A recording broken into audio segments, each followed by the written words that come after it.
Welcome guys, today's video is going to be a little bit different. I don't normally take you along on personal vacations, but because this one had a bunch of car stuff in it, I was going to bring you along. Unfortunately, I had the wrong back input on the GoPro, so most of the footage that I shot inside the car of me reviewing it, you have no sound, you can't hear anything I'm saying, so I wanted to give a little bit of review on a Renault car that we had. It was a 2018 Renault Clio. It had a 0.9 liter turbo 3-cylinder. It made 90 horsepower and 100 foot-pounds of torque, and yes, it was very, very slow. It had half the horsepower of my wife's Altima and only weighed about 600 pounds less, so it made for a very, very slow car. If we were going on any sort of incline on the interstate, the car would not maintain speed. Really, the only saving grace of the car is that everything was in kilometers per hour, so I felt like I was going faster than I actually was. On the interstate, we'd be going about 130K, which comes out to about 80 miles an hour, but it felt really, really fast, even though we were only going a normal speed. The interior was pretty nice. I mean, it was, you know, on par with any sort of like nicer trim level Altima or Versa. So I was happy with that. It was a lot more comfortable than that Toyota Renault car I had back when I went and picked up the Mini. Really, its only drawback was it was just so slow. But it got the job done. It got us to where we wanted to go. It was kind of nice to drive something a little different. The manual transmission, the shifter was so smooth and light. There was almost no feel because there was no effort to move it. Same thing with the clutch pedal. It felt almost like the system was disconnected. The clutch pedal was so light. So while this wasn't very sporty or engaging, I could see how this would be really nice for someone sitting in traffic in their daily commute where they don't care about any of that. They're just trying to get to where they're going. It would be a nice manual transmission car for someone like that. I wanted the smallest little Euro car we could possibly get. Unfortunately, they upgraded us to this, so it felt more like just driving a Honda Civic. It didn't really feel as small as I wanted it to, but it got us to where we needed to go, and it got pretty good gas mileage, which was nice because gas there was like $7 a gallon for regular, which was insane. So at the gas pump, I was definitely appreciating the fact that it had less than 1 liter of displacement. Of the footage that we can use, we're going to go to the Autodromo Internacional Algarve. I pronounced it wrong in the video, but I learned how to say it later. It is a beautiful F1 class circuit. I mean, all of the stands and everything are amazing.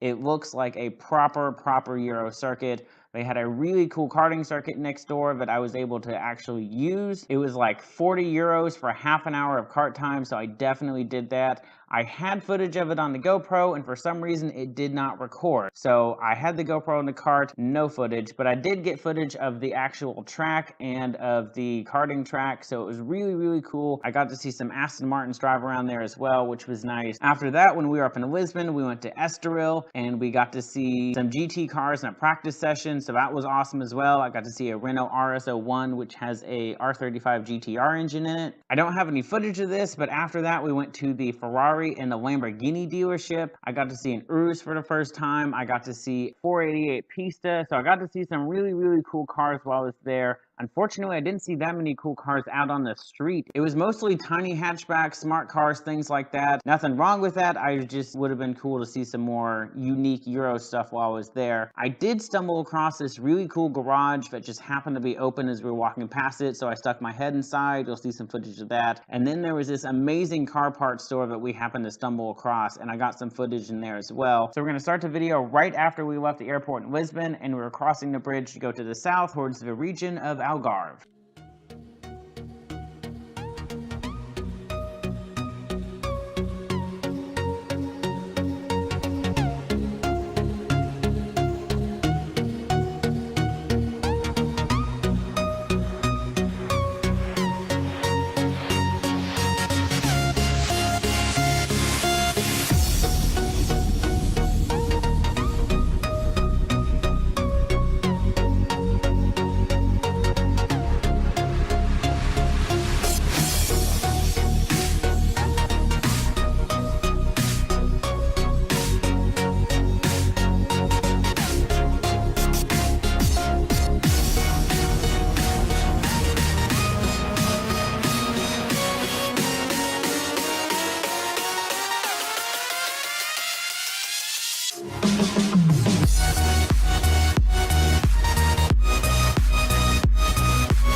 I would be super excited to be here.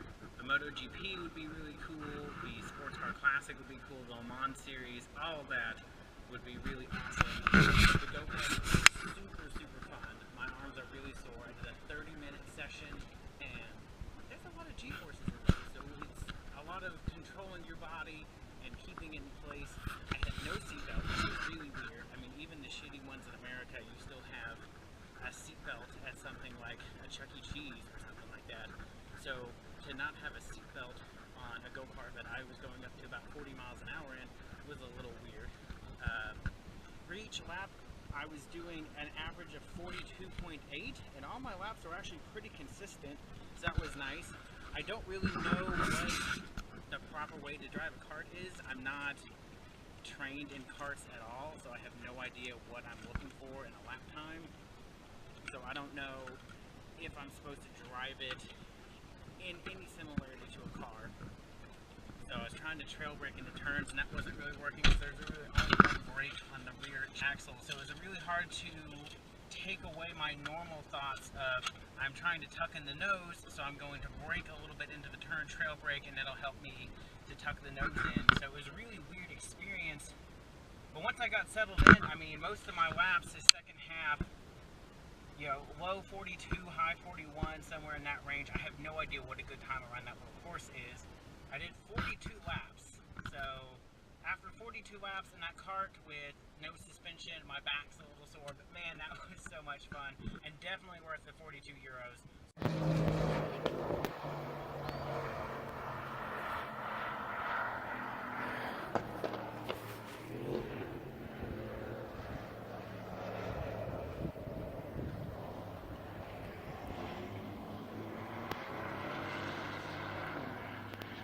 Alright, so as you can see there, AMR is here today doing some sort of track day for, I'm assuming, current customers. They had a Vantage AMR and they had what looked like a regular V8 Vantage.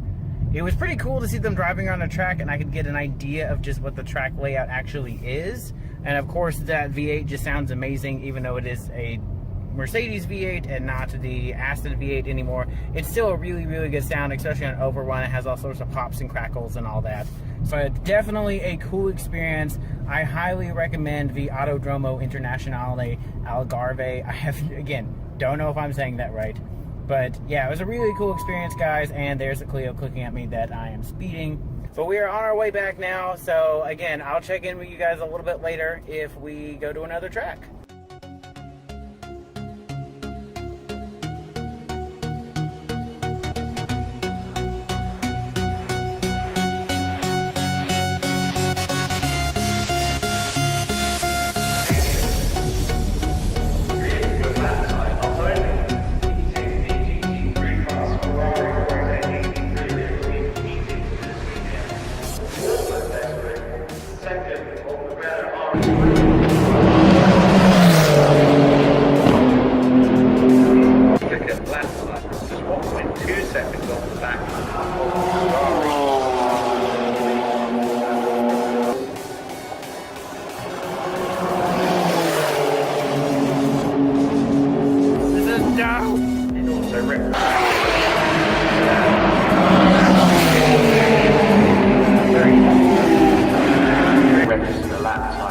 So that is our session for the GT Challenge. We'll be back in...